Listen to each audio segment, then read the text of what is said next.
Hello everyone, আসসালামু আলাইকুম। Welcome to my channel recipe by Cynthia's mom. আজকে আমি আপনাদের জন্য নিয়ে এসেছি খুবই দরকারি একটি রেসিপি, সেটি হচ্ছে গরম মশলার গুঁড়া। চলুন তাহলে তৈরি করি।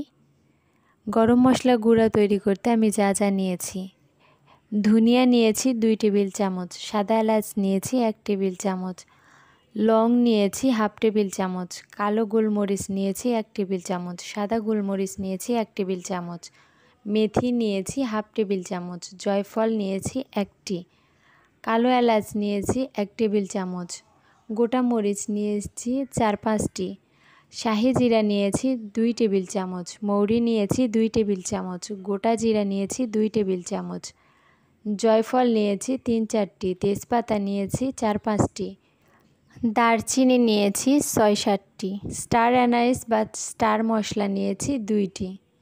এবার আমি সবগুলো উপকরণ রোদে শুকাতে দিব। আপনারা যদি রোদে না শুকাতে চান তাহলে চুলার নিচে দিয়েও গরম করে নিতে পারেন। এবার আমি সবগুলো একটু ছোট ছোট করে নিয়েছি। একটা ব্লেন্ডারে জারে সবগুলো ঢেলে নিয়েছি।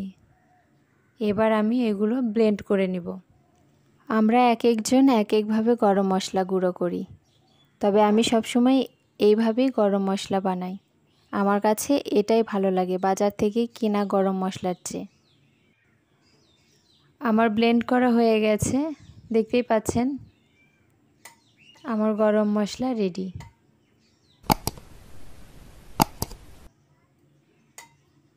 আমার আজকের এই রেসিপিটি যদি ভালো লাগে অবশ্যই একটা লাইক দিবেন, কমেন্ট করবেন এবং শেয়ার করবেন। সাথে আমার চ্যানেলটি সাবস্ক্রাইব করবেন, পাশে থাকা বেল আইকনটি বাজিয়ে দিবেন। আমি একটা বাটিতে কিছুটা উঠিয়ে নিয়ে দেখালাম। এগুলো কাচের বয়ামে রেখে দিলে অনেক দিন ভালো থাকবে।